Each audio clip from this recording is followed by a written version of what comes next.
नमस्कार दोस्तों। आइए हम लोग न्यूज़पेपर में डिलिमिटेशन बिल को लेकर के संसद में जो चर्चा हुई है और ये बिल को डिफीट किया गया है, उसके कॉन्टेक्स्ट में जो भी न्यूज़पेपर में जो न्यूज़ आर्टिकल्स है उसको डिस्कस करते हैं। तो पहला बात यहाँ पे ये है कि ये जो सबसे पहले आपको समझना है कि हम लोग जो भी ये पढ़ रहे हैं, तो that will be discuss in GS paper 2, right?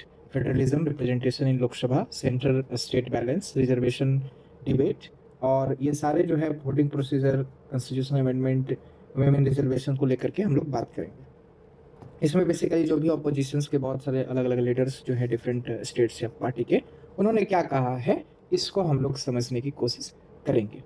तो हमें समझना है कि इसमें बेसिकली कॉन्स्टिट्यूशनल अमेंडमेंट बिल 2026 131, ये ध्यान रखना है कितना है, 131 हमें याद रखना है, 1131।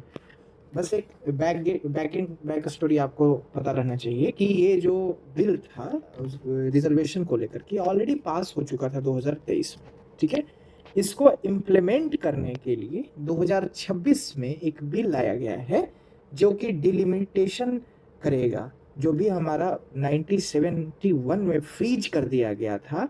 1971 के बाद जो कॉन्स्टिट्यूएंसी है उसके बाउंड्री को चेंज नहीं किया गया है।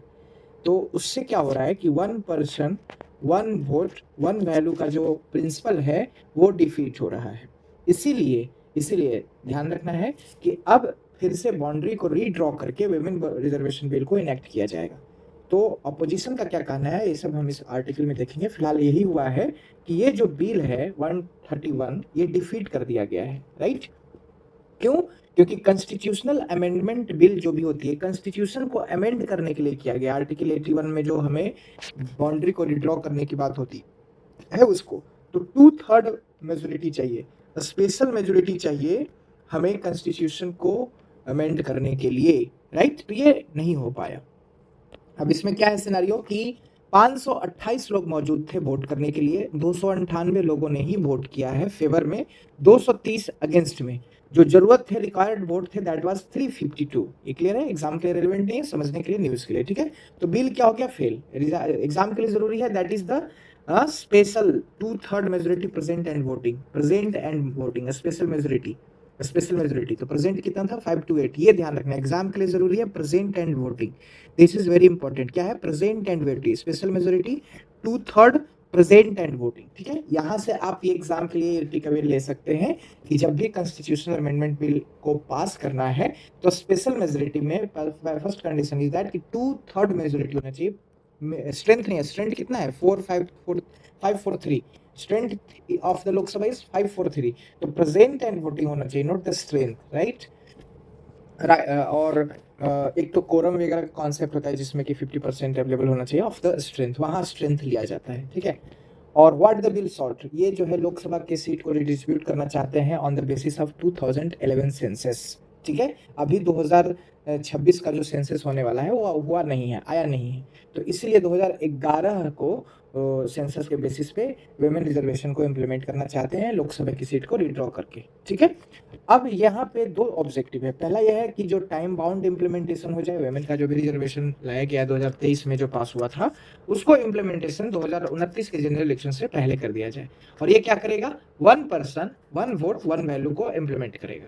लेकिन यहाँ पे ये जो है डिफीट हो गया। अब जब डिफीट हुआ तो गवर्नमेंट ने उसके 2 सेक्शन वहां से हटा दिए, union territory law amendment bill 2026 और डिलिमिटेशन बिल 2026 इस बिल से, ठीक है। अब यहाँ पे अमित शाह या गवर्नमेंट की तरफ से स्टैंड जो है वो ध्यान रखते हैं। अमित शाह ने कहा है कि भैया ये पॉलिटिक्स आप नहीं करिए, आपको वुमेन वोट बैंक को का से जवाब देना पड़ेगा इलेक्शन में जाकर, अगर आप वुमेन के हित में इस तरह का रिजर्वेशन पास होने से अपोज करते हैं तो, ठीक है।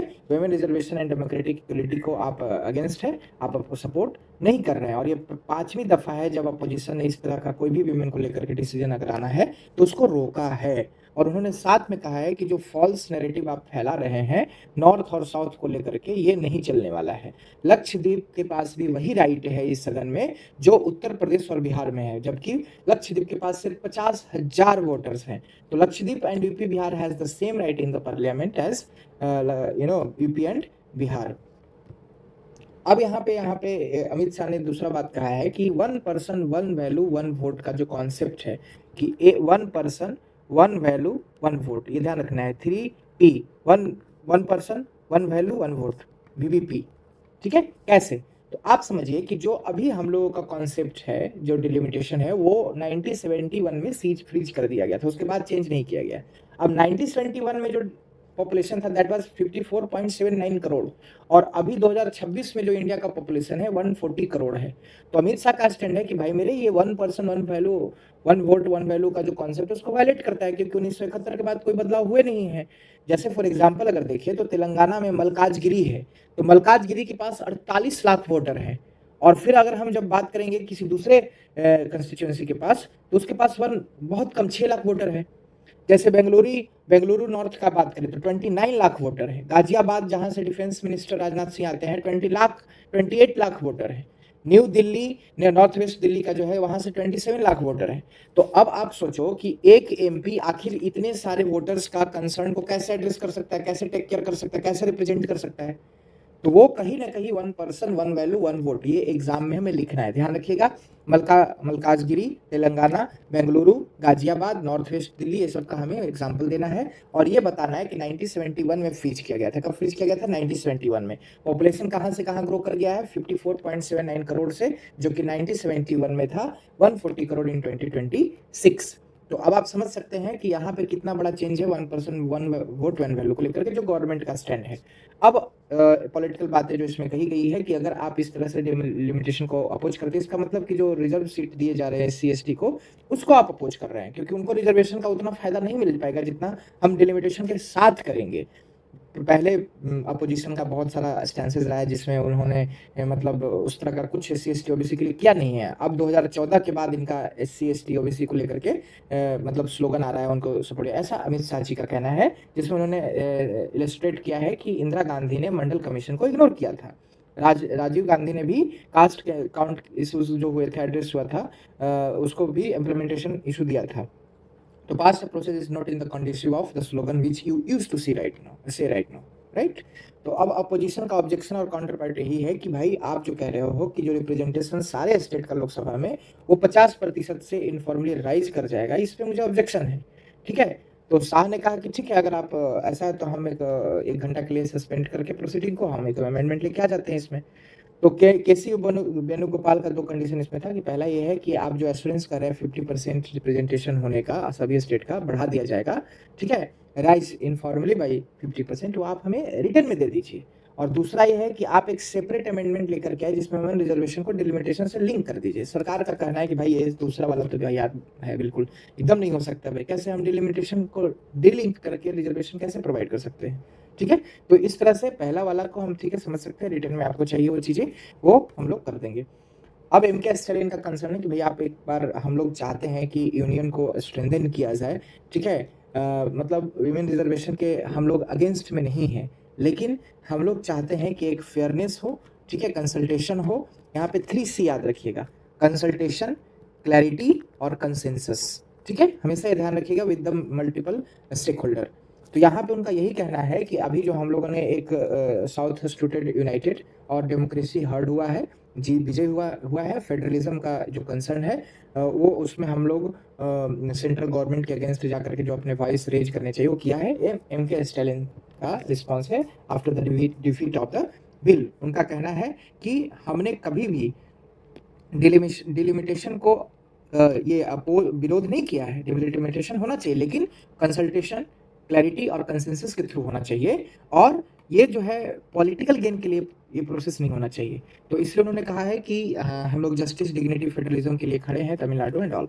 उसके बाद उनका दूसरा स्टैंड है कि बीजेपी ने जो है स्पेशल सेशन लाया है जब स्टेट इलेक्शन हो रहे हैं उस समय, ठीक है, तो व्हाट आर देयर इंटेंशन? जबकि 2-2.5 साल से ज़्यादा हो गए हैं विमेन रिजर्वेशन बिल को पास हुए 2023 में। तो ये दिखाता है कि भाई आप कहीं ना कहीं आप एक अलग पॉलिटिकल गेन के मोटिव से इस बिल को लाया गया है। फिर उन्होंने कहना है कि भैया ये दिखाता है कि सेंसस और डिलिमिटेशन के बिना बिल हो ही नहीं सकता, इम्प्लीमेंट ही नहीं हो सकता है। भाई तमिलनाडु पहला ऐसा राज्य है जिसने लोकल बॉडी में वुमेन के लिए रिजर्वेशन लेकर के आया है। तो कोर कंसर्न यही है कि women reservation is not core concern, reservation is the fair delimitation, परिसीमन जो होना चाहिए स्टेट का, जो रिड्रॉ होना चाहिए बाउंड्री का। जो आप कह रहे हैं कि 50% रिप्रेजेंटेशन सबका बढ़ जाएगा, तो कैसे बढ़ेगा? आपको रिटर्न एश्योरेंस देना पड़ेगा। वर्बल से काम नहीं चलेगा। आपका जो नॉर्थ और साउथ का जो डिवाइड है, रिच स्टेट पुअर स्टेट का जो डिवाइड है, आपका जो स्मॉलर और लार्जर स्टेट का जो डिवाइड है, उसको आपको कंसर्न को समझना पड़ेगा। ऐसा ना हो कि आपका जो साउथ स्टेट्स जो population demographic dividend pay, economic parameters पे अच्छा कर रही है, पॉपुलेशन उसका फर्टिलिटी रेट कम हो रहा है, उसको नुकसान होना पड़े, और जो नॉर्दर्न स्टेट है जिनका इकोनॉमी पैरामीटर उतना अच्छा नहीं है, जो जिनका डेमोग्राफिक डिविडेंड बहुत बड़ा है, पॉपुलेशन बहुत ज़्यादा बढ़ रहा है, टोटल फर्टिलिटी रेट बढ़ रहा है, उनको हम ज़्यादा मतलब फायदा पहुंचाए। तो ये बहुत बड़ा डिबेट पहले से भी होता रहा है, नॉर्थ साउथ डिवाइड को लेकर के, फेडरलिज्म को लेकर के, और एक पॉलिटिकल गेम इसमें लेने को लेकर, जो कि यहाँ पे स्टैलिन साहब का भी कहना है। तो यहाँ पे सारे स्टेट को कंसल्ट करना चाहिए, इसको डीलिंक करके, और सारे कंसर्न जो भी बिल को लेकर के आ रहा है वो हमें इसमें एड्रेस करना चाहिए, ऐसा स्टैलिन साहब का कहना है। उनका कहना है कि जो ऑल ओवर इंडिया में जो वुमेन है वो वोट बैंक नहीं है, वो सब देख रही है, वो सब देख रही है कि जस्टिस कहाँ है, कैसे है। हालांकि इसके अगेंस्ट में जो AIDMK के जो नेता है, उन्होंने कहा है कि ये सब उनका बस पॉलिटिकल ड्रामा है, ऐसा नहीं है, बिल हमारे लिए बेहतर होगा। तमिलनाडु का जो शेयर है लोकसभा में वो 7.18% से 7.23 राइज कर जाएगा, और इस तरह का उन्होंने मतलब पॉलिटिकल बातें कही है। तो खैर ये सारी बातें हैं। एक बात हम यहाँ पे शशि थरूर ने जो कहा है पार्लियामेंट में, वो हम आपको बता दें, जो हमारे एग्जाम्स के लिए बहुत जरूरी है। उन्होंने कहा है कि जो पॉलिटिकल डिमोनेटाइजेशन है, जिस तरह से आपने जो बिल ला करके डिमोनेटाइजेशन किया था, उस तरह से ही ये दिख रहा है। ये पूरा जो इश्यूज है वो पॉलिटिकल डिमोनेटाइजेशन का दिख रहा है। जैसे आपने डिमोनेटाइजेशन बिना सोचे समझे, कंसल्टेशन, क्लैरिटी और कंसेंसस, 3C याद रखिएगा। If you remember 3C, you will be easily use and quote this in your mains writing while you are writing such a subjective questions, okay? तो कंसल्टेशन, क्लैरिटी और consensus के बिना जब आप demonetisation लाया था तो उसका हश्र पूरा राष्ट्र देखा है। तो ये अगर आप ऐसे ही डिलिमिटेशन जल्दीबाजी में आप अगर लेकर के आएंगे तो it would be just like a political demonetisation.